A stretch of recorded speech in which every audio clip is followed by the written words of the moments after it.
616 maths குழுவில் உள்ள அனைவருக்கும் வணக்கம். வீடியோ ஷேர் பண்ணுங்கள், சேனலை சப்ஸ்கிரைப் பண்ணிக்கிட்டிங்கன்னா நம்ம போடுற வீடியோஸ் ஒவ்வொன்றும் தொடர்ச்சியாக உங்களுக்கு கிடைக்கும். ஏதாவது டவுட்டுன்னா கமெண்ட் செக்ஷனில் கமெண்ட் பண்ணுங்கள். இந்த வீடியோ பதிவில் என்ன பார்க்க போகிறோம் அப்படின்னா, முந்தைய ஆண்டு வினாத்தாளில் உள்ள அதாவது தியரி பேஸ் பண்ண கொஷின்ஸ், ஸ்டேட்மெண்ட்ஸாக இருக்கிற கொஷின்ஸு, தியரியை பேஸ் பண்ணி வர கொஷின்ஸு, இந்த கொஷின்ஸுக்கான விளக்கங்களை தான் பார்க்க போகிறோம். இது ரொம்பவே முக்கியமான டாப்பிக்கு, சரிங்களா? இல்லை ஃபஸ்ட் கொஷின் போயிடலாம். ஃபஸ்ட்டு கொஷின் என்ன சொல்லியிருக்காங்கன்னா, ஜீரோவின் தலைகீழி என்ன அப்படின்னு கேட்குறாங்க. ஜீரோவுக்கு தலைகீழி கிடையாது, சரியா? ஜீரோவுக்கு தலைகீழி கிடையாது அப்படின்னு எழுதுறோம். ஸோ இப்போ ஆன்சர் என்ன வந்துடும்னா ஆப்ஷன் டி. நெக்ஸ்ட்டு கொஷினு, ஒற்றை இயலெண்களின் கணமானது பகா எண், இரட்டை எண், ஒற்றை எண், அடுத்து இரட்டை எண் அல்லது ஒற்றை எண் கொடுத்துருங்க. அதாவது ஒற்றை இயலெண்களின் கணமானதுன்னு சொல்லியிருக்கோம். ஃபார் எக்ஸாம்பிள் இப்போ 3 கியூப் எடுத்துக்கோம். 3 கியூப் என்னென்னு எழுதும்? 27. ஒற்றை இயலெண்களோட கணம் என்னவாக இருக்குது அப்படின்னா ஒற்றை எண்ணாக தான் இருக்குது. சரி, 5 கியூப் எழுதும். 5 கியூப் 125 எழுதும், இதுவும் ஒற்றை எண்ணு தான். இப்போ அடுத்து 7 கியூப் எழுதணும். 7 கியூப் என்னென்னு எழுதும்? 343 அப்படின்னு எழுதும், இதுவும் ஒற்றை எண்ணு தான். அப்போ எல்லா ஒற்றை எண்களோட கணமும் எப்படி தான் இருக்கும் அப்படின்னா ஒற்றை எண்ணாக தான் இருக்கும், சரிங்களா? ஸோ இப்போ answer option C. Option C. Next question போயிடலாம். நெக்ஸ்ட் கொஸ்டினில் என்ன சொல்கிறாங்கன்னா, ராமானுஜம் எண் 1729. இது 1729ங்கிறது ராமானுஜம் என்னன்னு சொல்லுவோம், சரிங்களா? இதை தமிழ் புக்கில் படிச்சிருப்பீங்க. ராமானுஜன் ஒரு பாடம் இருக்கும், பழைய சமச்சீர் கல்வி புக்கில் இருக்கும், அதில் படிச்சிருப்பீங்க. இந்த எண்ணை கொடுத்துட்டு இது பகா எண்ணா, பகு எண்ணா, இல்லை பகுவும் அல்ல பகா எண்ணும் அல்ல, இல்லைன்னா பகு மற்றும் பகா எண்ணுன்னு சொல்லியிருக்காங்க, சரிங்களா? எதை பகா எண்ணுன்னு சொல்லுவோம் அப்படின்னா, 2 வகுத்திகள் மட்டும் இருந்துச்சுன்னா, 2 டிவைசஸ் மட்டும் இருந்துச்சுன்னா அதை பகா எண் அப்படின்னு சொல்லுவோம். 2க்கு மேற்பட்ட வகுத்திகள் இருந்துச்சுன்னா அதை என்னன்னு சொல்லுவோம் அப்படின்னா பகு எண்ணுன்னு சொல்லுவோம். இப்போ இந்த 1729க்கு வகுத்திகள்லாம் 1ஆல் வகுப்படும், அதுக்கப்புறம் 7ஆல் வகுப்படும், அப்புறம் 13ஆல் வகுப்படும், 19ஆலையும் வகுப்படும், 91ஆலையும் வகுப்படும், 133ஆல் வகுப்படும், 247ஆல் வகுப்படும், அதுக்கப்புறம் 1729 வகுப்படும்.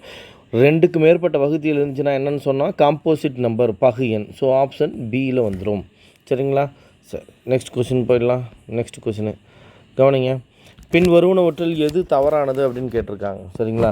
இந்த ரியல் நம்பர்ஸை தமிழில் என்னென்னு சொல்லுவோம் அப்படின்னா மெய் எண்கள் அப்படின்னு சொல்லுவோம், மெய் எண்கள். இந்த இர்ரேஷனல் நம்பர்ஸ் என்னன்னு சொல்லுவோம் அப்படின்னா விகித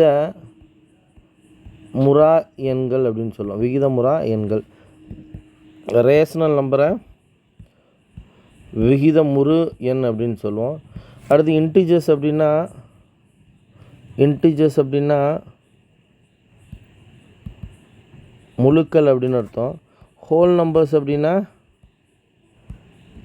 முழு எண்கள். நேச்சுரல் நம்பர்ஸ் அப்படின்னா இயல் எண்கள் அப்படின்னு அர்த்தம், சரிங்களா? இயல் எண்கள். சரி, இப்போ கவனிங்க. ஃபஸ்ட்டு ஸ்டேட்மெண்ட் என்ன சொல்கிறாங்கன்னா, ஒவ்வொரு விகிதமுறு எண்ணும் மெய்யெண் அப்படின்னு சொல்கிறாங்க. ஒவ்வொரு விகிதமுறு எண்ணும் மெய்யெண். இப்போ இந்த பாக்ஸுக்குள்ளே தான், அதாவது இந்த பாக்ஸ் இருக்குங்க இல்லையா, இதுக்குள்ளார இருக்கிறது எல்லாத்தையும் நம்ம என்னென்னு சொல்கிறோம் அப்படின்னா ரியல் நம்பர்ஸ்னு சொல்கிறோம். அந்த ரியல் நம்பர்ஸை ரேஷனல் நம்பர்ஸ்னு தனியாக பிரித்து வச்சுருக்கோம். அதுக்கப்புறம் இதுக்குள்ளார சப் பார்ட்ஸ் இருக்குது, சரிங்களா? இப்போ ஃபஸ்ட்டு ஸ்டேட்மெண்ட்டு ஒவ்வொரு விகிதமுறு எண்ணும் மெய்யெண்கள். ரியல் நம்பருக்குள்ளார தான் மெய்யெண்கள் இருக்குது, அப்போ அது கரெக்டு. ஒவ்வொரு முழுக்களும் விகிதமுறு எண்ணுன்னு சொல்கிறாங்க. ஒவ்வொரு முழுக்கள்னால் இந்த இன்டிஜர்ஸ். இந்த இன்டிஜர்ஸுங்கிறது என்னென்னு சொல்லலாம் அப்படின்னா விகிதமுறு எண்ணுன்னு சொல்லலாம். ஏன்னா அதுக்குள்ளார தானே இருக்குது, இந்த எல்லோ கலருக்குள்ளார தான் எது இருக்குது அப்படின்னா இந்த ப்ளூ கலர் இருக்குது. அப்போ கண்டிப்பாக ஒவ்வொரு முழுக்களையும் விகிதமுறு எண்ணுன்னு சொல்லலாம். அடுத்து ஒவ்வொரு மெய்யெண்ணும் விகிதமுறா எண் அப்படின்னு சொல்கிறாங்க. ஒவ்வொரு மெய் எண்ணும் ரியல் நம்பர்ஸ் எல்லாத்தையும் என்னன்னு சொல்லலாம் அப்படின்னு சொல்கிறாங்க விகிதமுறா எண் அப்படின்னு சொல்லலான்னு சொல்கிறாங்க, சரிங்களா? விகிதமுறா எண்ணா இதுதான் இர்ரேஷனல் நம்பர்ஸ் சொல்லுவோம். இதுக்கு சம்மந்தமே இல்லை, சரிங்களா? அதாவது இர்ரேஷனல் நம்பருக்கு உள்ளார ரியல் நம்பர்ஸ் இருந்துச்சுன்னா அவங்க சொல்கிறது கரெக்டு. ஸோ இப்போ இதுதான் என்னவாக இருக்குன்னா தவறாக இருக்கும். அடுத்த ஸ்டேட்மெண்ட் பாருங்கள் அப்படின்னா, ஒவ்வொரு இயல் எண்ணும் ஒரு முழு எண். இயல் எண்ணா என்னது? இந்த நேச்சுரல் நம்பர்ஸ். இது எல்லாத்தையுமே என்னென்னு சொல்லலான்னு சொல்கிறாங்கன்னா முழு எண். அந்த ஹோல் நம்பர்ஸ்க்குள்ளார தான் என்ன இருக்குது அப்படின்னா இயல் எண்கள் இருக்குது, சரிங்களா? ஸோ இப்போ இதுக்கான ஆன்சர் என்னென்னா ஆப்ஷன் சியில் வந்துடும். நெக்ஸ்ட்டு, இது எல்லாமே ஸ்கூல் புக்கில் இருக்குது, சரிங்களா? இந்த நம்ம பார்க்குற கொஷின்ஸ் எல்லாமே பார்த்திங்கன்னா பெரும்பாலும் ஸ்கூல் புக்கிலேருந்து கேட்ட கொஷின் தான். அடுத்தது மீச்சிறு பகா எண் என்ன அப்படின்னு கேட்குறாங்க. சரியா? ஆப்ஷன் கொடுத்துருக்காங்க 0, 1, 2, 3 அப்படின்னு கொடுத்துருக்காங்க. மீச்சிறு பகா எண் என்னது? 2 தான். ஃபஸ்ட்டு பகா எண்ணே எது தான்? 2 தான். 1ங்கிறது பகா எண்ணும் கிடையாது, பகு எண்ணும் கிடையாது. சரிங்களா? இப்போ மீச்சிறு பகா என்ன எதை சொல்லிவிடணும் அப்படின்னா ஆன்சர் 2. நெக்ஸ்ட்டு ஏ மற்றும் பியின் மீச்சிறு பொதுமடங்கு. ஏ மற்றும் பியோட எல்சிஎம் என்னன்னு சொல்ல வராங்க அப்படின்னா ஏ எனவும். இப்போ எப்போ இந்த 2 நம்பரில் ஏ எல்சிஎம்மாக இருக்குன்னா ஏ கிரேட்டர் தென் பியாக இருக்கும். அப்போ தான் வந்து ஏவை எல்சிஎம்னு சொல்ல முடியும். அடுத்தது பி மற்றும் சியில் எல்சிஎம் என்னன்னு சொல்கிறாங்க அப்படின்னா பி மற்றும் சியோட எல்சிஎம் சின்னு சொல்கிறாங்க. அப்போ பியை விட சி எப்படி இருக்குன்னா பெருசாக இருக்கும். அதனால தான் சியை நம்ம என்னன்னு சொல்லுவோம் அப்படின்னா எல்சிஎம் அப்படின்னு சொல்லுவோம். நெக்ஸ்ட்டு பி அடுத்தது மீச்சிறு பொதுமடங்கு பி எனவும் இருந்தால் சி மற்றும் ஏவின் மீச்சிறு பொதுமடங்கு என்னன்னு கேட்குறாங்க. சி இருக்குது, ஏ இருக்குது. இப்போ கவனிங்க, இப்போ ஏபியை கம்பேர் பண்ணும்பொழுது பியை விட ஏ பெருசாக இருக்குது. அடுத்தது இந்த செகண்ட் ஸ்டேட்மெண்ட்டில் பியை விட எது பெருசாக இருக்குன்னா சி பெருசாக இருக்குது. சரிங்களா? ஸோ அப்போ ஆக மொத்தம் இந்த பியை விட ஏ பெருசு, அதேமாரி பியை விட சியும் பெருசு. அப்போ இருக்கிறதுலையே சின்ன நம்பர்னால் எது அப்படின்னா பி தான் சின்ன நம்பராக இருக்க போகுது. இருக்கிறதுலே பெரிய நம்பராக எது இருக்க போகுது அப்படின்னா இந்த இடத்துல ஓகே மன்னிக்கவும், நான் தான் கணக்கு சரியாக கவனிக்காமல் இதை எழுதிட்டுருக்கேன். அந்த இடத்துல என்ன சொல்லியிருக்காங்கன்னா பி மற்றும் சியின் மீசிமா என்ன சொல்லியிருக்காங்க அப்படின்னா பி அப்படின்னு சொல்கிறாங்க. சரியா? மீசிமா பி அப்படின்னு வந்துச்சுன்னா பி கிரேட்டராக இருக்கும் சியை விட. சரிங்களா? இப்போ எனில் என்ன கேட்குறாங்க அப்படின்னா சி மற்றும் ஏவின் மீசிமா என்ன அப்படின்னு கேட்குறாங்க. நம்ம எல்லாத்துலேயும் ஃபஸ்ட் நம்பர் நினச்சிட்டு எழுதிடக்கூடாது. பியை விட ஏ பெருசாக இருக்குது. அடுத்தது சியை விட எது பெருசாக இருக்குன்னா பி பெருசாக இருக்குது. ஆக மொத்தம் சியை விட ஏ தான் பெருசாக இருக்க போது. அப்போ இங்கே சி இந்த மாதிரி தானே எழுதுவோம். சியை விட ஏ பெருசாக இருக்கும். அப்போ ரெண்டுத்தில் எது பெருசாக இருக்கோ அதை தான் எல்சிஎம்னு எழுதுவோம். ஸோ இப்போ ஆன்சர் என்னென்னு எழுதுறோம்னா ஏ அப்படின்னு எழுதுறோம். இதுக்கு ஆன்சர் ஏ அப்படின்னு எழுதணும். சரிங்களா? இங்கே ஏ கொடுத்துருக்காங்க ஃபஸ்ட்டு, அதனால் ஏ வந்துடுது. பி கொடுத்துருக்காங்க, பி வந்துடுது. இங்கே சி கொடுத்துருக்காங்க, அப்போ சின்னு எழுதிடக்கூடாது. சரிங்களா? சரி, நெக்ஸ்ட் இது அப்படியே கொஸ்டின் பேப்பரில் கேட்ட கொஸ்டின். சரிங்களா? நெக்ஸ்ட் கொஸ்டின் பார்க்கலாம். நெக்ஸ்ட் கொஸ்டினு இரு வெவ்வேறு எண்களின் மீசிமா மற்றும் மீப்போவின் சரியான தொடர்பை காண்க அப்படின்னு கேட்டிருக்காங்க. சரியா?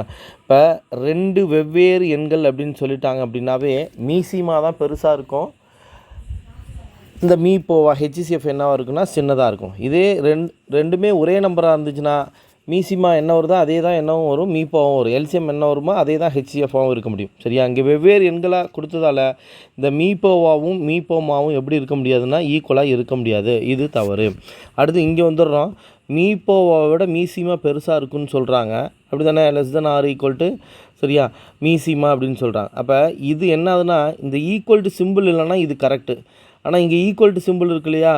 மீப்போவை விட மீசிமா பெருசாக இருக்கலாம், அதே நேரத்தில் ஈக்குவலாகவும் இருக்கலாம் அப்படின்னு சொல்கிறாங்க. இது தவறு. இதுவும் தவறு. ஏன் தவறு அப்படின்னா ஈக்குவலாக இருக்கவே முடியாது, ஏன்னா இரு வெவ்வேறு எண்கள் அப்படின்னு சொல்லிட்டாங்க. அடுத்து இங்கே மீசிமாவை விட மீப்போவா பெருசாக இருக்குன்னு சொல்கிறாங்க. இது முதல்ல தப்பு. சரிங்களா? எப்பொழுதுமே மீசிமா தான் எப்படி இருக்குன்னா பெருசாக இருக்கும், மீப்போவா தான் சின்னதாக இருக்கும். அடுத்து அதே நேரத்தில் இந்த ஈக்குவல்ட்டும் கொடுத்துருக்காங்க. இரு வெவ்வேறு எண்களாக தான் ஈக்குவல்ட்டு இருக்கவே இருக்காது. அப்போ இதுவும் வரப்போகிறதில்ல. ஸோ இதுதான் ஆன்சராக இருக்கும். இதில் என்ன கொடுத்துருக்காங்கன்னா மீசிமா ஆனது கிரேட்டர் தென் மீப்போவா. மீசிமாங்கிறது மீப்போவோட எப்படி இருக்குன்னா பெரிய எண்ணாக இருக்கும். ஸோ இப்போ ஆன்சர் என்ன வந்துடும்னா ஆப்ஷன் டி. நெக்ஸ்ட் கொஸ்டின் போயிடலாம். மீசிமா ஆனது எப்பொழுதும் கொடுக்கப்பட்ட எண்களில் பெரிய எண்ணை விட, கவனிங்க, இது அப்படியே ஸ்கூல் புக்கில் இருக்கிறோம், இந்த பாக்ஸில் கொடுத்துருப்பாங்க. மீசிமா ஆனது எப்பொழுதும் கொடுக்கப்பட்ட எண்களில் பெரிய எண்ணை விட பெரியதாகவோ, அப்போ பெரியதாக இருக்கலாம், அல்லது சமமாகவோ, அல்லது சமம்னா இந்த பெரிய எண் என்ன இருக்கோ அதுக்கு சமமாக இருக்கலாம்னு சொல்கிறது தான் இங்கே சமமாகும் அப்படின்னு சொல்லியிருக்காங்க. சரியா? அப்படி எனில் டேஸ் இருக்காது அப்படின்னு கொடுத்துருக்காங்க. சரிங்களா? பெரிய எண்ணை விட எப்படி இருக்காது அப்படின்னா குறைவாக இருக்காது. பெரிய எண்ணை விட எப்படி இருக்காதுன்னா குறைவாக. பெரிய எண்ணை விட சமமாக இருக்கலாம், பெரிய எண்ணை விட பெரியதாகவும் இருக்கலாம், இல்லைனா பெரிய எண்ணை விட பெரியதுன்னா என்ன அர்த்தம்னா இங்கே மடங்கு அப்படின்னு அர்த்தம். மடங்காகவும் என்னது இருக்கலாம். மீசிமானாவே மீச்சிறு பொது மடங்கு தானே, மடங்காகவும் இருக்கும். ஆனால் எப்படி தான் இருக்க முடியாதுன்னா அந்த பெரிய எண்ணை விட சின்ன நம்பராக இருக்கவே முடியாது. எல்சிஎம் ஒன்று பெரிய எண்ணாக இருக்கணும். கொடுத்துருக்க எத்தனை நம்பராக இருந்தாலும் அதில் பெரிய நம்பர் தான் எல்சிஎம்மாக இருக்கும். இல்லைனா பெரிய நம்பரோட மல்டிப்புள், அதோட மடங்குகளாக இருக்கணும். அதோட மடங்குகள்னால் பெரிய நம்பரோட அதிகமாக இருக்குன்னு தானே அர்த்தம். சரி, அதை தான் இங்கே பெரிய எண்ணை விட பெரியதாகவோ அப்படின்னு சொல்லியிருக்காங்க. ஸோ இப்போ ஆன்சர் என்ன வந்துடும் அப்படின்னா இதுக்கு குறைவாக எது இருக்காதோ அதை தான் கேட்டிருக்காங்க. சரிங்களா?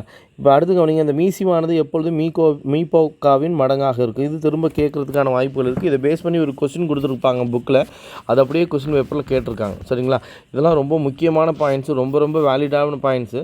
சரியா? தியரிட்டிக்கலாக கொஸ்டின் கேட்குறதால வேறு வழியே இல்லாமல் நம்ம தியரியும் என்ன பண்ணி தான் ஆகணும் அப்படின்னா படித்து தான் ஆகணும். நெக்ஸ்ட்டு, இரு எண்களின் மீபோவா 1, அதாவது HCF 1 அப்படின்னு சொன்னோம்னா அவ்விரு எண்களை அழைக்கும் முறை என்னன்னு கேட்குறாங்க. 2 எண்களோட HCF 1 இருந்துச்சுன்னா அதை சார்பகா எண்கள் அப்படின்னு சொல்லுவோம். சார்பகா எண்களை இன்னொரு பேர் என்ன சொல்லலாம் அப்படின்னா இணைப்பகா எண்கள் அப்படின்னு சொல்லலாம். இதுவும் புக்கில் கொடுத்துருப்பாங்க. சரியா?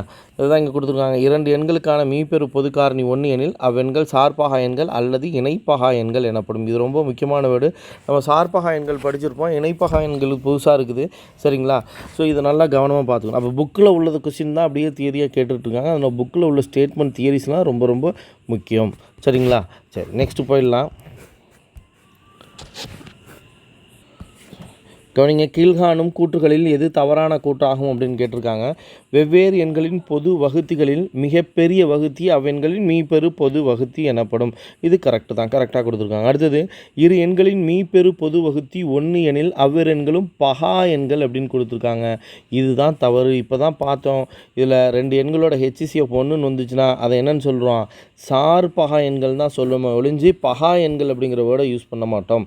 ஸோ இப்போ இதுதான் தவறு. அடுத்தது, வெவ்வேறு எண்களின் பொது மடங்களில் மிகச்சிறிய மடங்கு அவ்வெண்களின் மீச்சிறு பொது மடங்காகும். இதுவும் கரெக்டு தான். சரிங்களா? இரு எண்களின் பெருக்கல் பலன், இது ப்ராப்பர்ட்டி, ஒரு பண்பு, மீசிமா எல்சிஎம் ஹெச்எஃப்ல முக்கியமான ப்ராப்பர்ட்டி. இரு எண்களின் பெருக்கல் பலன் அவற்றின் மீப்பெரு பொது வகுத்தி மற்றும் மீச்சிறு பொது மடங்கு அவற்றின் பெருக்கல் பலனுக்கு சமம். அதாவது x × y = அந்த 2 நம்பரோட எல்சிஎம் மற்றும் ஹெச்எஃபோட பெருக்கு தொகைக்கு சமமாக இருக்குன்னு சொல்கிறாங்க. இதுவும் கரெக்டு தான். ஸோ இப்போ ஆன்சர் என்னென்னா ஆப்ஷன் பி. சரி, நெக்ஸ்ட் கொஸ்டின் போயிடலாம். நெக்ஸ்ட்டு, இரு அடுத்தடுத்த பகா எண்களின் மீசிமா அவற்றின் எதற்கு சமம் அப்படின்னு கேட்குறாங்க.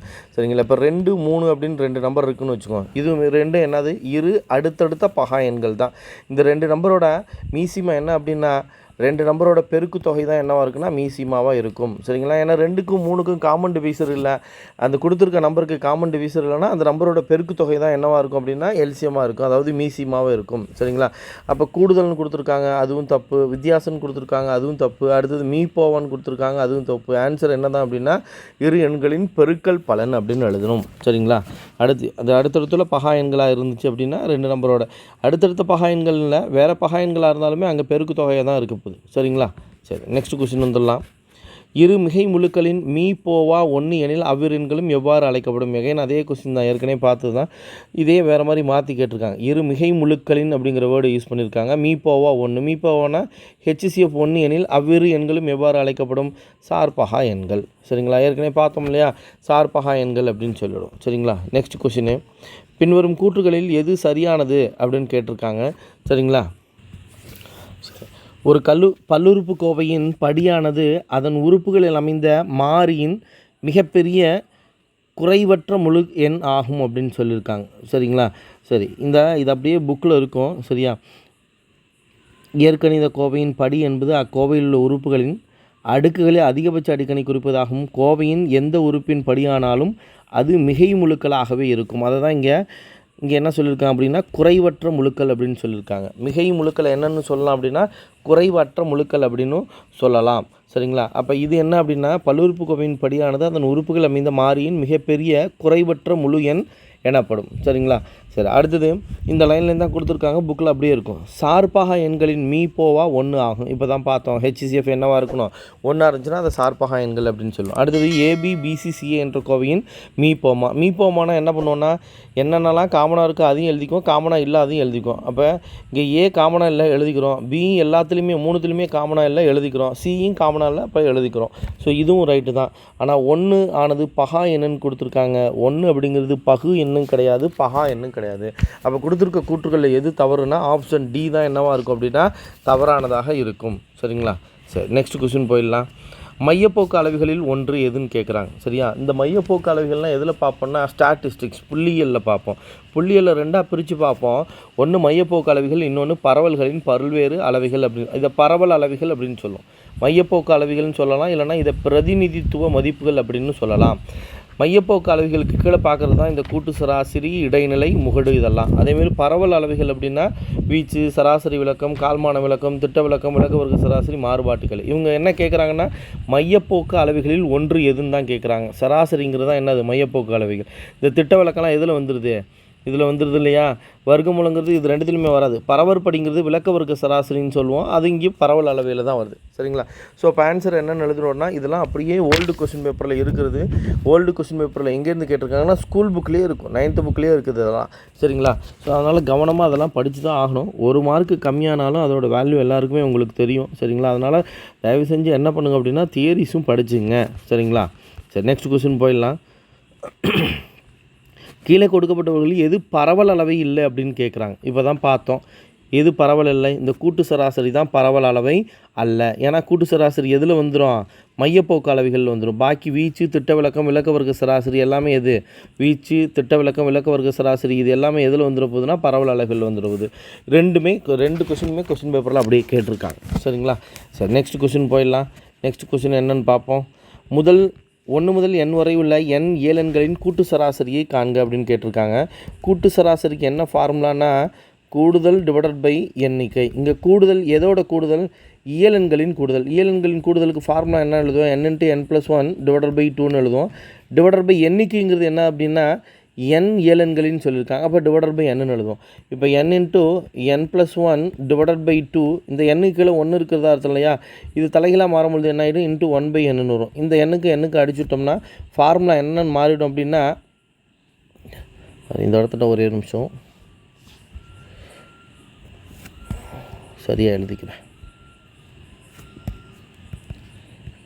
n × n+1 டிவைடட் பை 2, இந்த n டிவைடட் பை 1 தலைகளாக மாறிச்சுன்னா 1/n வரும். இந்த n கேன்சல் ஆகிடுச்சுன்னா ஆன்சர் என்னென்னு எழுதணும்னா n+1 டிவைடட் பை 2 அப்படின்னு எழுதணும். ஸோ ஆன்சர் எதில் இருக்குது அப்படின்னா ஆப்ஷன் டியில் இருக்கு இல்லையா, n+1 டிவைடட் பை 2. சரி, நெக்ஸ்ட் கொஸ்டின் போயிடலாம். நெக்ஸ்ட் கொஸ்டின் பார்ப்போம் என்ன கொடுத்துருக்காங்க அப்படின்னா, லாபம் அல்லது நஷ்ட சதவீதம் எப்பொழுதும் எதன் மேல் கணக்கிடப்படுகிறது அப்படின்னு கேட்டிருக்காங்க. லாப சதவீதம், நஷ்ட சதவீதம் எல்லாமே எதன் மீது தான் கணக்கிடணும்னா அடக்கவிலை மீது தான் கணக்கிடணும். சரிங்களா. லாபமோ நட்டமோ இரண்டுமே அடக்கவிலையை பொறுத்து தான் கணக்கிடப்படும். புக்கில் அப்படியே இந்த வரி இருக்கும். நார்மலாக நமக்கு தெரிஞ்சது தான் அது புக்கில் இருக்குது அப்படிங்கிறத நான் உங்களுக்கு சொல்லியிருக்கேன். சரிங்களா. சரி, நெக்ஸ்ட் கொஸ்டின் போயிடலாம். நெக்ஸ்ட் கொஸ்டின் என்ன சொல்லியிருக்காங்கன்னா, தள்ளுபடி ஈக்குவல் டு குறித்த விலை மைனஸ் என்ன அப்படின்னா விற்பனை விலை.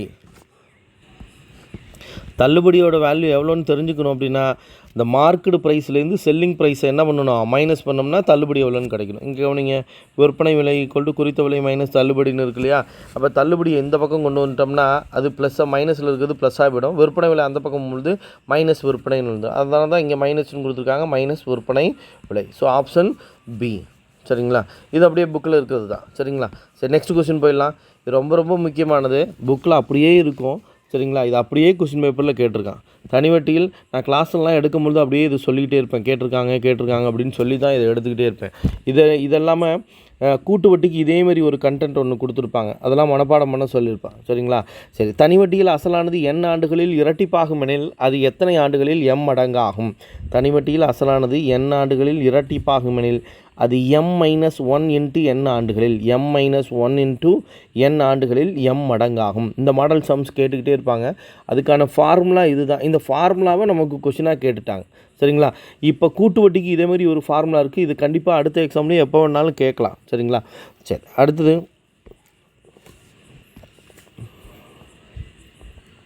பாருங்கள், ஃபார்முலாவையே கொஸ்டினாக கேட்டிருக்காங்க. நான் கிளாஸில் சொல்லிக்கிட்டே இருப்பேன், ஃபார்முலா படிக்கணும், ஃபார்முலாவே கொஸ்டினாக கேட்டுக்கிட்டே இருக்காங்கன்னு சொல்லிக்கிட்டே இருப்பேன். சரிங்களா. இப்போ கவனிங்க, கூட்டு வட்டியானது காலாண்டுக்கு ஒரு முறை கணக்கிடப்பட்டால் தொகையை டேஸ் என்ற சூத்திரத்தை பயன்படுத்தி காணலாம். கூட்டு வட்டியானது காலாண்டுக்கு ஒரு முறை கணக்கிடும் பொழுது என்ன ஃபார்முலா யூஸ் பண்ணுவோன்னா a = p × 1 + r / 400 4n அந்த ஃபார்முலாவை யூஸ் பண்ணுவோம். அதே அரையாண்டுக்கு ஒரு முறைனா இந்த ஃபார்முலா, ஒவ்வொரு ஆண்டும் வட்டி விகிதம் மாறுனுச்சுன்னா இந்த ஃபார்முலா. இங்கே காலம் a/b/c அப்படின்னு சொல்லிட்டு கலப்பு பின்னத்தில் இருக்கும். அப்படி இருந்துச்சுன்னா கீழே a = p × 1 + r / 100 a × 1 + b/c × r / 100. இதே ஆண்டுக்கு ஒரு முறை அப்படின்னு சொல்லியிருந்தாங்கன்னா காம்பவுண்டட் ஆனுவலி, அரையாண்டு காலாண்டுன்னு இல்லாமல் ஆண்டுக்கு ஒரு முறை வட்டி கணக்கிடப்படும் முறைன்னு சொல்லியிருந்தாங்கன்னா ஃபார்முலா என்னென்னு எழுதுவோம், a = p × 1 + r / 100 whole power என்னன்னு எழுதும். அரையாண்டுனா இந்த 100 200 மாறுது, மேலே 2n மாறுது. காலாண்டுனா இந்த 100ங்கிறது என்னன்னு மாறுது, 400 மாறுது, மேலே என்னங்கிறது 4n மாறிக்குது. அவ்வளோதான். சரியா? இப்போ ஃபார்முலாஸ் ரொம்ப ரொம்ப முக்கியம். சரி, நெக்ஸ்ட் கொஸ்டின் போயிடலாம். ஒரு அசலின் மீதான வட்டி 2 மாதங்களுக்கு ஒரு முறை கணக்கிடப்பட்டால் ஓராண்டுக்கு டேஸ் மாற்று காலங்கள் ஆகும். இது அப்படியே ஸ்கூல் புக்கில் கொள்குறி வகை வினாக்கள் அப்படின்னு சொல்லிட்டு இருக்கும், அதில் இருக்கும். இந்த கொஸ்டின் அப்படியே கேட்டிருக்காங்க. சரிங்களா? அதாவது மாற்று காலங்கள், கன்வர்ஷன் பீரியட் அப்படின்னு சொல்லுவோம். அது என்ன மாற்று காலங்கள் அப்படின்னா, இப்போ அரையாண்டுக்கு ஒரு முறை, அரையாண்டுக்கு ஒரு முறை வட்டி கணக்கிடப்படும் அப்படின்னு சொல்லிட்டு, ஒரு வருஷத்தில் எத்தனை மாற்று காலங்கள் அப்படின்னு கேட்டாங்கன்னா 2 மாற்று காலங்கள் அப்படின்னு எழுதணும். 2 மாற்று காலங்கள் எழுதணும். ஏன்னா ஒரு வருஷத்தில் எத்தனை அரையாண்டுகள் இருக்குன்னா 2 இருக்கும். அதை தான் நம்ம என்னென்னு சொல்கிறோம், கன்வர்ஷன் பீரியட், அதாவது மாற்று காலங்கள்.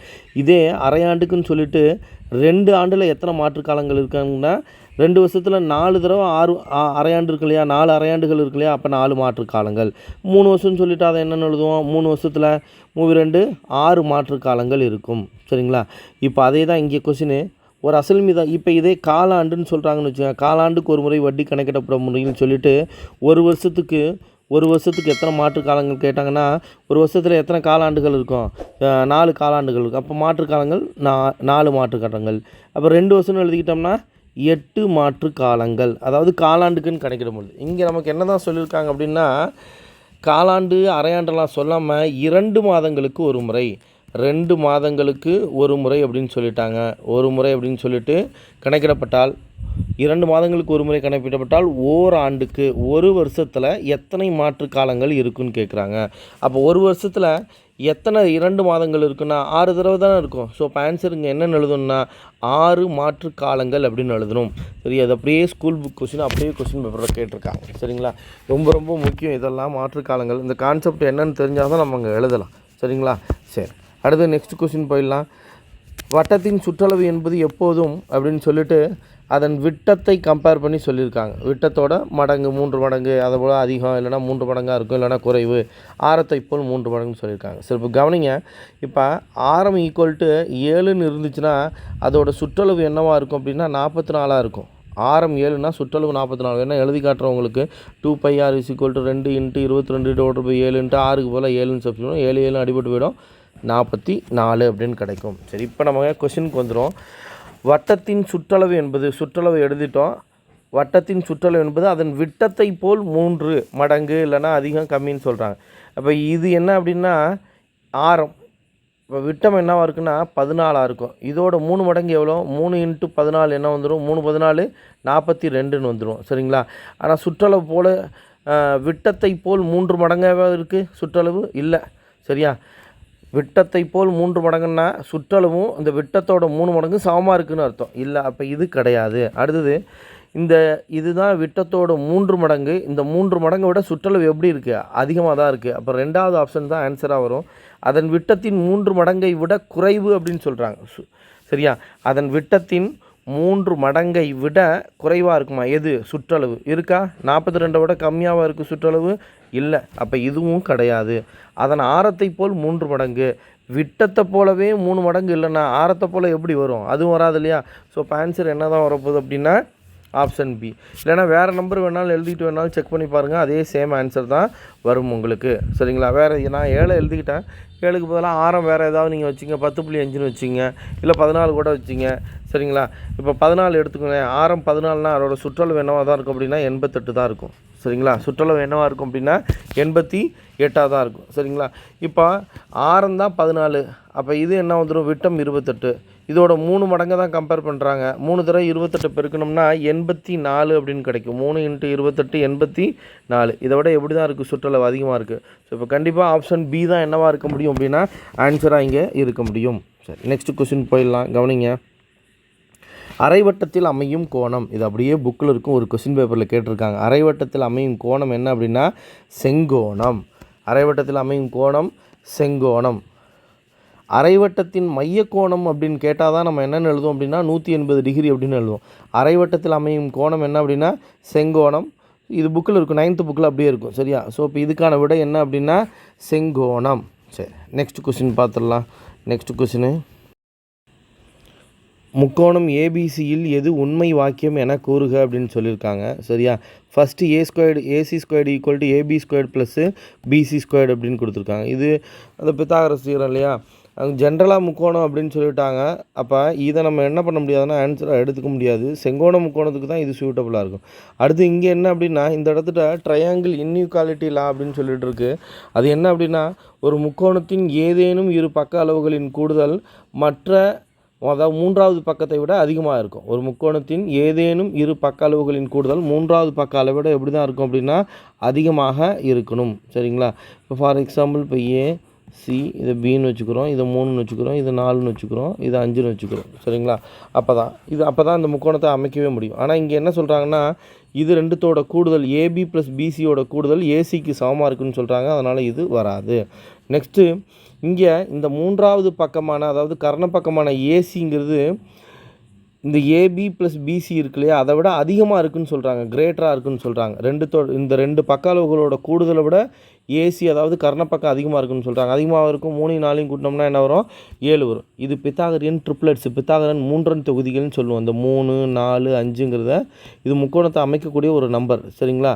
ஸோ இந்த ரூல் படி என்ன ஆகலைன்னா இது சூட்டபுளாக ஆகலை. என்ன சொல்கிறேன்னு புரியுதுங்களா? அதாவது ஒரு இப்போ இதுதான் பித்தாகரஸ். இது கண்டிப்பாக முக்கோணத்தோட பக்கங்களாக இருக்கும். ஏன் அப்படின்னா ஏதாவது 2 பக்க அளவுகளின் கூடுதல் மூன்றாவது பக்கமான இந்த 5 விட அதிகமாக இருக்கும். 4 3 கூட்டினா 7 வரும். சரியா? அப்போ 5 விட அதிகமாக இருக்குது. இப்போ 4 5 கூட்டினா 9 வரும். மூணாவது பக்கம்னு இப்போ 3 வச்சுக்கோம், இதை விட அதிகமாக தான் இருக்குது. அடுத்து 5 3 கூட்டினா 8 வரும். 8ங்கிறது மூணாவது பக்கமான இந்த 4 விட இப்படி தான் இருக்குது, அதிகமாக இருக்கும். ஆனால் இங்கே என்ன சொல்ல வராங்க அப்படின்னா இந்த ஏசி இருக்கு இல்லையா 5ங்கிறது எப்படி இருக்கும் அப்படின்னா ஏசியோட அளவு ஏபி ப்ளஸ் பிசியை விட அதிகமாக இருக்குதுன்னு சொல்கிறாங்க. அதிகமாக இருக்க முடியுமா? 3 4 கூட்டினா என்னது? 7. 7 விட கம்மியாக தான் இருக்கும். சரிங்களா? ஸோ அப்போ இதுவும் வராது. அடுத்து இதுதான் கரெக்டாக இருக்கும். ஏபி பிசியோட கூடுதல் ஏசியை விட எப்படி தான் இருக்கணும்? அதிகமாக தான் இருக்கும். அப்படி இருந்தால் தான் அது முதல்ல என்ன பண்ணும் அப்படின்னா அந்த முக்கோண சமமின் விதிப்படி ஒரு முக்கோணத்தையும் அமைக்கும். ஸோ இப்போ இதுக்கான ஆன்சர் என்னென்னா AC less than AB plus BC. சரி, நெக்ஸ்ட் கொஸ்டின் போயிடலாம். பின் வருவனவற்றில் ஏபிசி என்ற முக்கோணத்தை உருவாக்க முடியாத விபரம் எது அப்படின்னு கேட்குறாங்க. சரிங்களா? பின் வருவனவற்றில் ஏபிசி என்ற முக்கோணத்தை உருவாக்க முடியாத விபரம் எது அப்படின்னு கேட்குறாங்க. சரிங்களா? இப்போ ஃபஸ்ட்டு கவனிங்க. இந்த AB equal to BC equal to என்ன அப்படின்னா சிஏ. இதுக்கு கீழே எல்லாமே என்ன இருக்கிறதா அர்த்தம் அப்படின்னா நம்ம ஏதோ ஒன்று வச்சுக்கோம். இங்கேயும் 2 தான் இருக்குது, இங்கேயும் 2 தான் இருக்குது, இங்கே இல்லைன்னா 1 கூட வச்சுக்குமே, 1ன்னே வச்சுக்கோ நம்ம. சரிங்களா? AB equal to BC equal to C. கீழே எல்லாமே 1 இருக்குது, கீழே 1 தான் இருக்குது. அப்படின்னா என்ன அர்த்தம்? இப்படி ஒரு முக்கோணம் இருக்குது அப்படின்னா அதில் ஏபியோட வேல்யூ 1 தான் இருக்குது. இது சமபக்க முக்கோணம் ஆகிடுமா? எல்லாமே 1 இருந்துச்சுன்னா 1 1 1 இப்படி இருக்குன்னு வச்சுக்கோம். சரிங்களா? இதில் நம்ம இப்போ சொன்னோம் இல்லையா முக்கோண சமமின்மை விதின்னு ஒரு ரூல் சொன்னோம் இல்லையா? ஒரு முக்கோணத்தின் ஏதேனும் இரு பக்க அளவுகளின் கூடுதல் மூன்றாவது பக்கத்தை விட அதிகமாக இருக்குன்னு சொல்கிறாங்க. 1 எண்ணையும் கூட்டினா என்ன ஆகுது? 2 வரும். மூணாவது பக்கங்கிறது 1 இருக்கும். 1 விட 2 அதிகம் தான். இந்த 2 1ஐயும் கூட்டினா 2 வரும். இப்போ மூணாவது பக்கம் இதை எடுத்துக்க போகிறோம். அப்போ கூடுதல் 1 மூணாவது பக்கத்தை விட அதிகமாக தான் இருக்குது. அடுத்து இந்த 1 எடுத்துக்கிட்டோம்னாலும் 2 தான் வரும். மூணாவது பக்கங்கிறது இப்போ இதுவாக போயிடும். ஸோ இப்போவும் அதிகமாக தான் இருக்குது. அப்போ அதுபடி இது கரெக்டாக தான் ஒரு முக்கோணத்தை என்ன பண்ணும்? அமைக்கும். சரியா? நெக்ஸ்ட்டு பாருங்கள். நெக்ஸ்ட் ஆப்ஷன் என்ன சொல்லியிருக்காங்க அப்படின்னா AB equal to two BC equal to 3சிஏ. இப்படி இருக்கும்பொழுது இந்த ஏபி பிசியோட வேல்யூ கண்டுபிடிக்கணும்னா ரேஷியோ ப்ரொபோர்ஷனில் பார்த்துருப்போம். ஏபி பிசிசி இதோட வேல்யூ வேணும்னா என்ன பண்ணுவோம் அப்படின்னா இதோட விகிதத்தை எழுதணுன்னா எப்படி எழுதணும்னா ஏபியோட வேல்யூ என்ன? ஏபியை மறைச்சிக்கிட்டு மற்ற 2 நம்பரையும் பெருக்கும். 2 3 6. இப்போ பிசியோட வேல்யூன்னா இதை மறைச்சிக்கிட்டு பாக்கி 2த்தையும் பெருக்கும். இங்கே 1 இருக்கிறதா தான் அர்த்தம். 1ஐயும் 3ஐயும் பெருக்குன்னா 3ன்னு வந்திருப்போம். அடுத்து ஏவோட வேல்யூ வேணும்னா இந்த நம்பரை மறைச்சிக்கிட்டு பாக்கி 2 நம்பரையும் பெருக்கும். 1 × 2 2 அப்படின்னு வந்துடும். இப்போ கவனிங்க. 6:3:2ன்னு வருதா? அதாவது ஒரு பக்கம் 6 இருக்கும், இன்னொரு பக்கம் 3 இருக்கும், 2 இருக்குது. இப்போ அந்த முக்கோண சமமின்மை விதியை பயன்படுத்துவோம். முக்கோண சமமின்மை விதிப்படி ஏதேனும் இரு பக்க அளவுகளின் கூடுதல் மூன்றாவது பக்கத்தை விட அதிகமாக தான் இருக்கணும். 6 3 கூட்டினா என்ன வரும்? 9. மூணாவது பக்கம் எது? 2. அது எப்படி இருக்குது? 2 விட அதிகமாக தான் இருக்குது. 3 2 கூட்டினா என்ன வரும்? 5 வரும். ஆனால் மூணாவது பக்கம் இங்கே என்னென்னு இருக்குது? 6 அப்படின்னு இருக்குது. ஸோ அப்போ 3வது பக்கத்தை விட மற்ற இரு பக்கங்களின் கூடுதல் எப்படி தான் இருக்கணும், அதிகமாக இருக்கும். அப்போ இதுதான் நமக்கு என்னவாக இருக்க போகுதுன்னா ஆன்சராக இருக்க போகுது. சரிங்களா? ஆப்ஷன் பி தான் என்ன அப்படின்னா ஒரு முக்கோணத்தை அமைக்காது. அடுத்து இதுக்கு வேணால் அதே நான் ஒர்க் அவுட் பண்ணி காமிக்கிறேன் பாருங்கள். 4AB 2BC 3Aனுக்கு இப்போ ஏபி ஈஸ் டு சிஏ நம்ம கால்குலேட் பண்ணுவோம். சரிங்களா? இப்போ ஏபியோட வேல்யூ என்னென்னா ஏபியில் உள்ள நம்பரை மறைச்சிக்கிட்டு பாக்கி 2 நம்பரையும் பெருக்கும். 2 3 6. அடுத்து பிசி வேணும்னா 4 3 பெருக்கும். பிசியை மட்டும் மறைச்சிக்கிட்டு பாக்கி 2 நம்பரையும் 4 3 12. அடுத்தது சிஏவோட வேல்யூ வேணும்னா 4 2 8 அப்படின்னு வந்துடும். இப்போ இதை திரும்ப சிம்பிளிஃபை பண்ணிக்கலாம். சிம்பிளிஃபை பண்ணோம்னா 3 2 6 6 2 12 4 2 8. இப்போ கவனிங்க, அதே முக்கோண சமவின் விதியை பயன்படுத்துகிறோம். ஏதேனும் 2 பக்க அளவுகளின் கூடுதல் 3வது பக்கத்தை விட எப்படி இருக்கும், அதிகமாக இருக்கும். இது அதிகமாக இருக்குன்னு இதோட விட்டுறக்கூடாது, எல்லாத்தையும் செக் பண்ணி பார்க்கணும். அடுத்து இந்த 2 பக்கத்தையும் கூட்டும் பொழுது 3வது பக்கம் என்னது, இந்த 3 6 4 கூட்டினா 10. 3வது பக்கத்தை விட கூடுதல் எப்படி தான் இருக்குது, அதிகமாக தான் இருக்குது. அடுத்து இந்த 3 4 கூட்டினோம்னா 7 வரும். 3வது பக்கம் இப்போ என்னன்னு வந்துடும், 6ன்னு வந்துடும். அப்போ இப்போவும் இந்த 6 விட மற்ற 2 பக்கங்களோட கூடுதல் அதிகமாக இருக்குது. இதுவும் முக்கோணத்தை அமைக்கும். அடுத்தது நான் சொன்ன மாதிரி இந்த மாதிரி எழுதி செக் பண்ணி பாருங்கள். இதுவும் என்ன பண்ணும் அப்படின்னா ஒரு முக்கோணத்தை அமைக்கும். ஸோ இப்போ இதுக்கான விடை என்ன அப்படின்னா ஆப்ஷன் பியில் கொடுத்துருக்குறாங்க. சரி, நெக்ஸ்ட் கொஸ்டின் வந்துடலாம். ஒரு முக்கோணத்தின் கோணங்கள் 1:2:3 என்ற விகிதத்தில் இருப்பின் அம்முக்கோணம் எவ்வகை முக்கோணம் அப்படின்னு கேட்குறாங்க. சரிங்களா? இப்போ கவனிங்க, 1:2:3ன்னு கொடுத்துருக்காங்க. 1:3 நம்ம எக்ஸ்ன்னு எடுத்துக்கிறோம், இதை 2xன்னு எடுத்துக்கிறோம், இது 3xன்னு எடுத்துக்கிறோம். முக்கோணத்தின் 3 கோணங்களோட கூடுதல் என்ன அப்படின்னா 180 டிகிரி. அப்போ இது எல்லாத்தையும் 3 அளவுகளையும் கூட்டினோம்னா 180 டிகிரி கிடைக்கும். சரிங்களா? ஆக மொத்தம் 3 2 5 5 1 6x = 180. 1 6 6 3 18 பக்கத்தில் 0. x என்னன்னு வந்துடும் 30. x = 30. அடுத்தது 2xனா 2 × 30 என்ன வந்துடும், 2 × 30 60. அடுத்து 3xனா 3 × 30 என்ன வந்துடும்னா 90ன்னு வந்துடும்.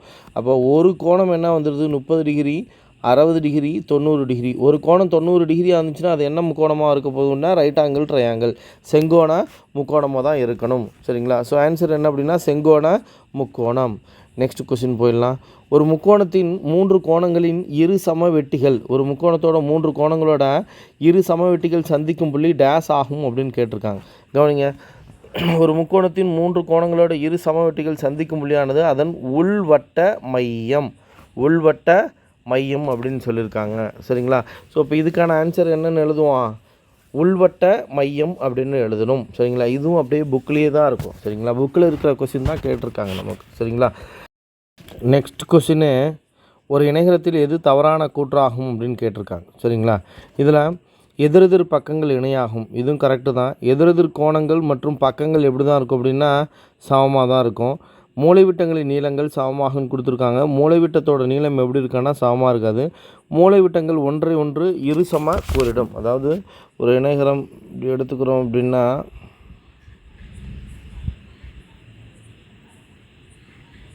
இந்த பக்கம் சமமாக தான் இருக்கும், இந்த பக்கம் சமமாக இருக்கும். அதுதான் எதிரெதிர் பக்கங்கள் சமம் அப்படின்னு சொல்கிறாங்க. சரிங்களா? எதிரெதிர் பக்கங்கள் இணைனா இந்த கோட்டுக்கு இந்த கோட்டு இணை, அதேமாதிரி இந்த கோட்டுக்கு இந்த கோடு எப்படி இருக்குன்னா இணையாக இருக்கும். சரிங்களா? அடுத்தது கோணங்கள் சமம் அப்படின்னா இந்த கோணமும் சமமாக இருக்குது. இங்கே என்ன இருக்கோ அதுதான் இங்கேயும் இருக்க போகுது. அடுத்து மூலைவிட்டங்களின் நீளங்கள், இந்த மூலைவிட்ட நீளம் எப்படி இருக்கான்னா சமமாக இருக்குது. இந்த நீளமும் எப்படி இருக்காதுன்னா ஈவனாக இருக்காது. சரிங்களா? அதான் இங்கே சமம்னு சொல்லியிருக்காங்க, அதுதான் தவறு. மூலைவிட்டங்கள் ஒன்றை ஒன்று இரு சம கூறிடும் அப்படின்னு சொல்லியிருக்காங்க. மூலைவிட்டங்கள் ஒன்றை ஒன்று இரு சம கூறினா ஒன்றை ஒன்று வெட்டி கொள்ளும் அப்படிங்கிறது தான் இரு சம கூறிடும் அப்படின்னு சொல்லுவாங்க. சரிங்களா? நெக்ஸ்ட் கொஸ்டினு, சாய் சதுரத்தின் மூலைவிட்டங்கள் எப்போதும் இரு சமக்கூறிடும். நம்ம இரு சமக்கூறிடும் தான். மூலைவிட்டங்கள் அப்படின்னா இதுவும் எப்படி இருக்கும் அப்படின்னா ரெண்டும் இரு சமக்கூறினா ரெண்டும் வெட்டி கொள்ளும் அப்படின்னு அர்த்தம். அடுத்தது சாய் சதுரத்தின் மூலைவிட்டங்கள் எப்போதும் செங்கோணத்தில் வெட்டி கொள்ளும். ஆமாம், இதுவும் செங்கோணமாக தான் இருக்கும். இந்த இடமும் செங்கோணம், இந்த இடமும் செங்கோணமும், இதுவும் என்னவாக தான் இருக்குன்னா செங்கோணமாக தான் இருக்கும். சரி, அப்போ ரெண்டுமே என்ன அப்படின்னா சரி. 1 மற்றும் 2 ரெண்டுமே என்னவாக இருக்க போகுது அப்படின்னா சரியாக தான் இருக்கும். சரிங்களா? சரி, நெக்ஸ்ட் கொஸ்டின் போயிடலாம். இப்போ பார்க்குற கொஷின்ஸ் பார்த்தீங்கன்னா எல்லாமே எங்கேருந்து தான் கேட்டிருக்காங்கன்னா ஸ்கூல் புக்கில் தான் கேட்டிருக்காங்க. இந்த இணைகரத்தின் பண்புகளை நாங்கள் உங்களுக்கு போடல, சரிங்களா. இந்த பண்புகளும் அப்படியே ஸ்கூல் புக்லேயே இருக்குது, சரிங்களா. ஸ்கூல் புக்லேருந்து அப்படியே தியரியாக கேட்டுக்கிட்டே இருக்கேன். அதனால தான் கிளாஸில் நான் சொல்லிகிட்டே இருப்பேன், தியரி படிக்கணும். ஒரு கொஷின் தியரியிலேருந்து வந்துட்டாலும் அந்த 1 மார்க் நமக்கு தெரியலனா வீணாக போயிடும், சரிங்களா. எங்கேருந்து கேட்குறாங்க அப்படின்னு தெரிஞ்சு போச்சு. அதனால் இருக்கிறது நம்மளால் எவ்வளோ படிக்க முடியுமோ அந்த தியரி என்ன பண்ணிக்க வேண்டியதான் அப்படின்னா படிச்சுக்க வேண்டியதான், சரிங்களா. நெக்ஸ்ட்டு வட்டப்பாதையின் அகலம் காணும் சூத்திரம். வட்டப்பாதையின் அகலம்னா இதை தான் அகலம் அப்படின்னு சொல்லுவோம். இந்த பகுதி, அதாவது இதுலேருந்து இது வரலையும் உள்ளது தான் அகலம்னு சொல்லுவோம். அப்போ இந்த ஃபுல் லென்த்தை நம்ம என்னென்னு எழுதுவோம்னா கேபிட்டல் ஆர்னு எழுதுவோம். இதை என்னென்னு எழுதுவோம் அப்படின்னா ஸ்மால் ஆர்னு எழுதுவோம். இப்போ இதுலேருந்து இது வரலையும், அதாவது இது வரலையும் மட்டும் மைனஸ் பண்ணிக்கிட்டோம்னா பாக்கி உள்ள ஏரியா தான் என்னவாக இருக்கும் அப்படின்னா வட்டப்பாதையோட அகலமாக இருக்கும். ஸோ அப்போ வட்டப்பாதையின் அகலத்துக்கு capital R minus small R சதுர அலகுகள் அப்படிங்கிற ஃபார்மாக எழுதிக்கலாம், சரியா. இந்த இடத்துல சதுர அலகுகள் வரக்கூடாது, ஜஸ்ட்டு லென்த்து தான் இங்கே தவறாக இருக்குது. இது வெறுமனவே அலகுகள் தான் வரணும், சரிங்களா. சதுர அப்படிங்கிறது பரப்பளவு அப்படிங்கிற வேர்டுக்கு தான் வரணும், சரியா. இந்த இடத்துல சதுர வரக்கூடாது, வெறுமனவே அலகுகள் மட்டும்தான் வரணும், சரிங்களா. சரி, நெக்ஸ்ட் கொஸ்டின் போயிடலாம்.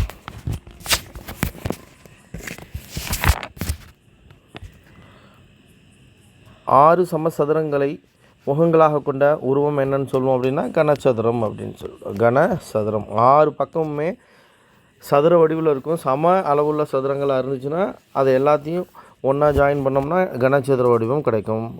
டைசஸ்லாம் அந்த பகடைகள்லாம் எப்படி இருக்குன்னா கனசதுர வடிவில் தான் இருக்கும். நெக்ஸ்ட்டு இது ரொம்ப முக்கியமான கொஸ்டின் பேப்பரில் கேட்டிருக்காங்க, சரியா. கொஸ்டின் பேப்பரில் கேட்டது மட்டும் இல்லை, அப்படியே ஸ்கூல் புக்கில் இருக்கும். ஒரு கோலத்தில் எத்தனை மீப்பெரு வட்டங்கள் உள்ளன. ஸோ இப்போ நம்ம ஜென்ரலாக என்ன பண்ணிக்கிட்டே போவோம்னா புக்கில் இருக்கிற கொஸ்டின்ஸ் எல்லாத்தையும் சால்வ் பண்ணிட்டு விட்ருவோம். இந்த மாதிரி பாக்ஸில் இருக்கிறதையும் கேட்குறாங்க. ஒரு கோலத்தில் எத்தனை மீப்பெரு வட்டங்கள் உள்ளன, எல்லாருமே ஒன்றுன்னு சொல்லுவோம். ஒன்றும் கிடையாது. என்ன அப்படின்னா எண்ணில் அடங்கா. மீப்பெரு வெட்டம்னா என்ன அப்படின்னா இந்த சென்டராக வெட்டியிருக்காங்க இல்லையா, சென்டராக வெட்டும் பொழுது அதன் மையப்பகுதின்னு ஒன்று இருக்கும்ல, நடுவில் ஒரு பை தான். அந்த மையப்பகுதி வழியே வெட்டினா தான் எனக்கு என்ன கிடைக்கும் அப்படின்னா கோலத்தின் மையப்பகுதி வழியே வெட்டினா தான் மீப்பெரு வட்டம் கிடைக்கும். அப்போ இந்த இடத்துல வெட்டும் பொழுது நடுவில் மையத்தில் வெட்டினா எனக்கு ஒரு வட்டம் கிடைக்கும். இப்படி இந்த இடத்துல வெட்டும் பொழுதும் மையத்தில் வெட்டினா எனக்கு என்ன கிடைக்கும், வட்டம் கிடைக்கும். அப்போ இந்த மாதிரி வெட்டினோம்னா எண்ணற்ற மீப்பெரு வட்டங்கள் கிடைக்கும். அதை தான் இங்கே எழுதியிருக்கோம். மீப்பெரு வட்டங்கள்லாம் இப்படி ரெண்டாக பிரிக்கிறோம். இதை தான் மீப்பெரு வட்டம் அப்படின்னு சொல்லுவோம். இந்த மீப்பெரு வட்டங்கிறது எப்போ வெட்டினா கிடைக்குன்னா கரெக்டாக சென்டராக வெட்டணும். ஒரு எக்ஸாம்பிளுக்கு சொல்லப்போனால் ஒரு ஆப்பிள் பழம் இருக்குன்னா அந்த ஆப்பிள் பழத்தில் நடுவில் சீடு இருக்குங்க இல்லையா, அந்த சீடில் வச்சு வெட்டும் பொழுது அந்த சீடு நமக்கு தெரியணும் 2 பக்கமும், சரிங்களா. கொஞ்சம் தள்ளி வெட்டினாலும் அந்த சீடை தள்ளி வெட்டினோம்னா அப்படின்னா மையப்பகுதியை தாண்டி வெட்டினா அதை மீப்பெரு வட்டம் அப்படின்னு சொல்ல மாட்டோம், சரிங்களா.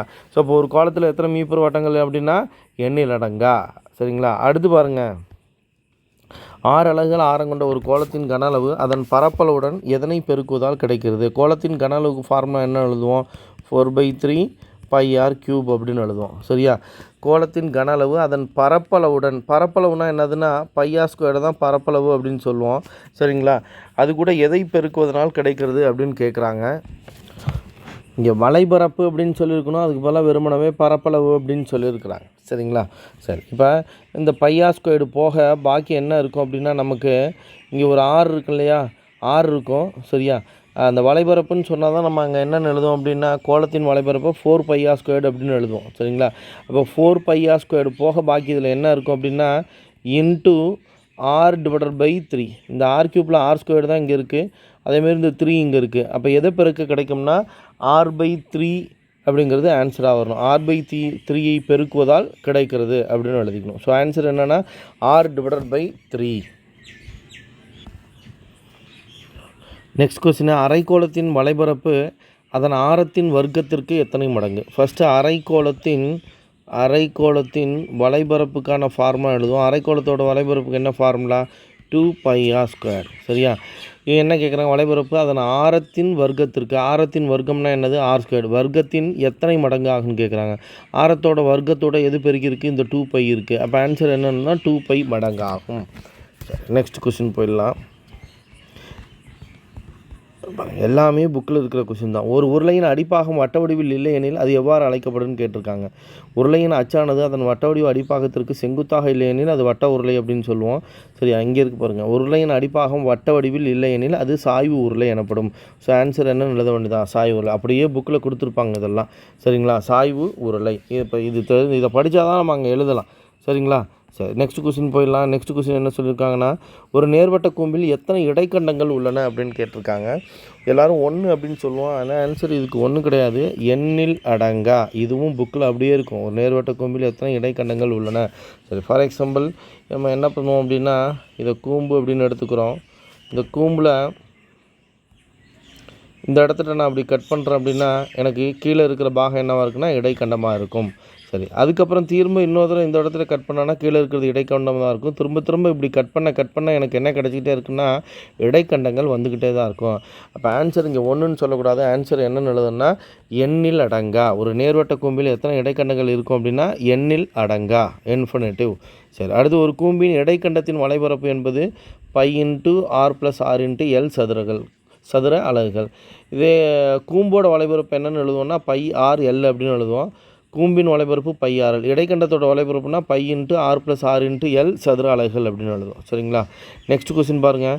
தரப்பட்ட விவரங்களில் மாறியின் மிகப்பெரிய மதிப்பிற்கும் மிகச்சிறிய மதிப்பிற்கும் உள்ள வித்தியாசம் என்ன அப்படின்னு கேட்டோம் அப்படின்னா அதுதான் நம்ம என்னென்னு படிச்சிருப்போம்.